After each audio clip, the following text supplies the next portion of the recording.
dicatat jumlahnya ikhtisar laba rugi di situ. Paham sampai sini?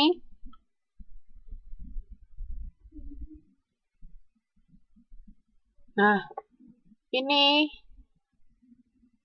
dari tabel itu pendapatan sama beban banyakan mana tadi?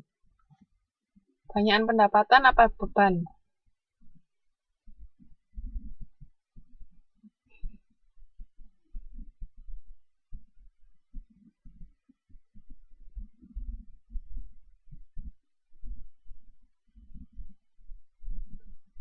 Antara pendapatan sama beban yang kita bahas tadi, bisa dilihat di halaman 3.25 itu banyakan pendapatan apa beban?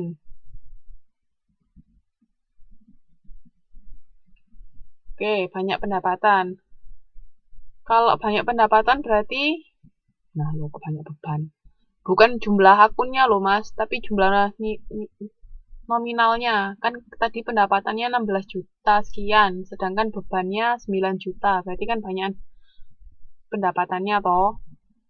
Berarti kalau pendapatan lebih banyak daripada beban, perusahaan laba apa rugi?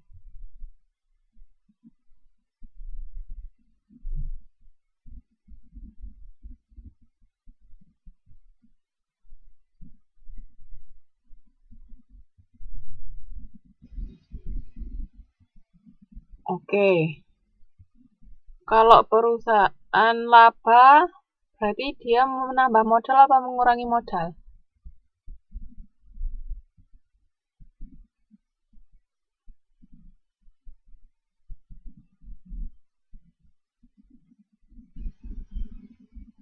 Nah, dia menambah modal kan. Makanya di situ yang di ketiga itu ikhtisar laba rugi pada modal Jerry sebesar 7.205. Itu laba perusahaan. Itu cara mencatatnya. Jadi ikhtisar laba rugi pada modal Jerry sebesar 7 juta. Itu karena dia laba. Paham? Tapi kalau dia rugi ya tinggal dibalik. Modalnya didebet, itu namanya Jerry. Nama perusahaannya.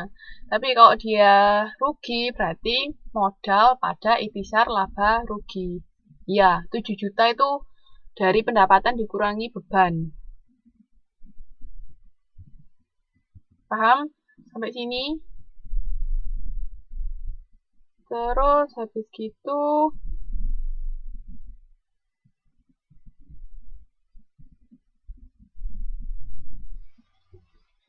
yang terakhir. Iya, ya. Ayo balik-balik. Yang terakhir itu kan Prive. Prive juga harus ditutup. Prive tadi rumahnya di mana?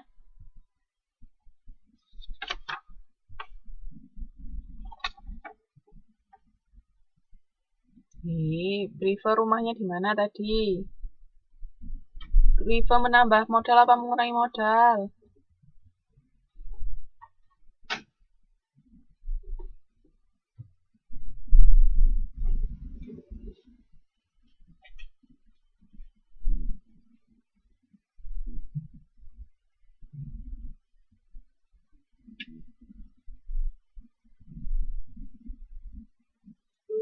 Respon.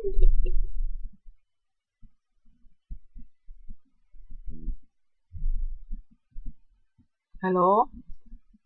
Prive tadi kan mengurangi modal, berarti rumahnya di debit. Makanya kalau kita tutup, Privenya jadi di kredit. Nah, lawannya apa? Lawannya ya modal, karena dia kan mengurangi modal. Makanya catatnya modal pada Prive. Itu untuk menutup akun Prive. Paham? Sebesar 4 juta. Itu sudah selesai.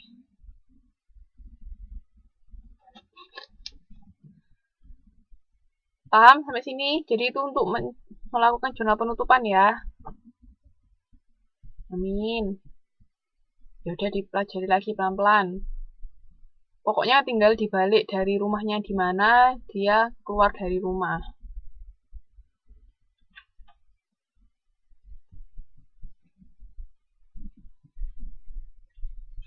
Oke.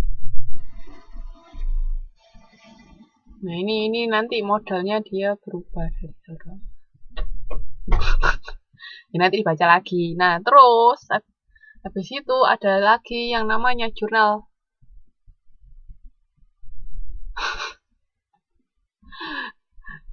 Rumah saya di Indonesia. Saya itu rumah orang tua saya. Ini ada lagi yang namanya jurnal pembalik.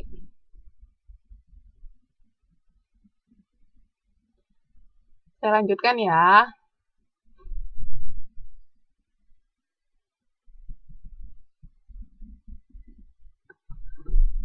Jurnal pembalik lanjutannya. Halaman berapa ini? Halaman 3.32. Jadi jurnal pembalik itu tidak harus dilakukan. Bisa dilakukan, bisa tidak, terserah, optional kok.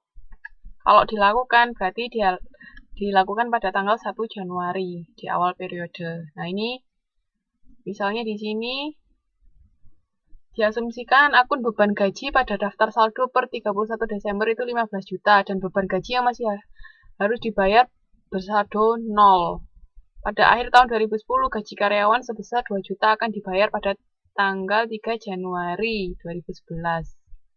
Berarti kan sudah jadi beban kita tapi belum kita bayar, makanya beban gaji pada utang gaji. Itu jurnal penyesuaiannya. Ya kan kemarin sudah kita pelajarin, berarti sudah kita akuin sebagai beban tapi belum kita bayar, makanya mencatatnya beban gaji pada utang gaji. Itu pada tanggal 31 Desember untuk jurnal penyesuaiannya. Nah, terus habis itu kan ditutup, ya toh. Ditutupnya kan beban gaji awalnya kan 15 juta. Terus habis itu setelah ada jurnal penyesuaian kan ketambahan 2 juta beban gajinya. Nah, makanya di sini ketika ditutup, habis itu ketika ditutup berarti ikhtisar laba rugi di debit kreditnya pada beban gaji sebesar 17 juta. Dari mana 17 juta? Dari 15 juta beban gaji awal, terus ditambah 2 juta jurnal penyesuaian. Makanya di sini ketika jurnal penutup itu sebesar 17 juta. Ikhtisar laba rugi pada beban gaji. Terus ketika dibalik, ya ini tinggal dibalik dari transaksi yang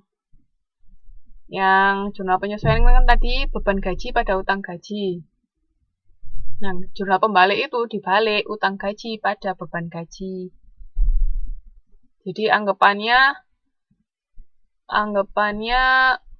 utangnya tidak ada, sama beban gajinya juga tidak ada. Makanya kayak 0 lagi.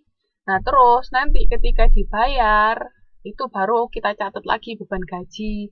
Beban gaji pada kas. Jadi, jurnal pembalik itu membalik utang sama beban tadi. Iya, untuk transaksi ini yang ada di soal. Dibalik, jadi anggapannya tidak ada transaksi jurnal penyesuaian itu tadi, jadi 0. Makanya utang gaji pada beban gaji. Nah, ketika dia membayar gaji itu pada tanggal 3 Januari, nyatetnya beban gaji pada kas. Berarti nanti beban gaji yang ini itu masuk ke beban untuk periode tahun ini. Terus, tapi kalau misalnya dia tidak dilakukan jurnal pembalik, ya udah tinggal utang gaji pada kas. Itu bedanya. Iya, anggapannya nggak usah disesuaikan, makanya dibalik itu tadi. Paham sampai sini? Tapi ini jurnal pembalik itu optional kok.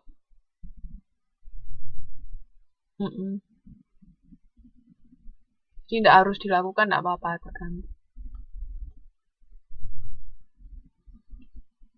Oke, ada yang mau ditanyakan untuk materi hari ini? Latihan soalnya dikerjakan ya.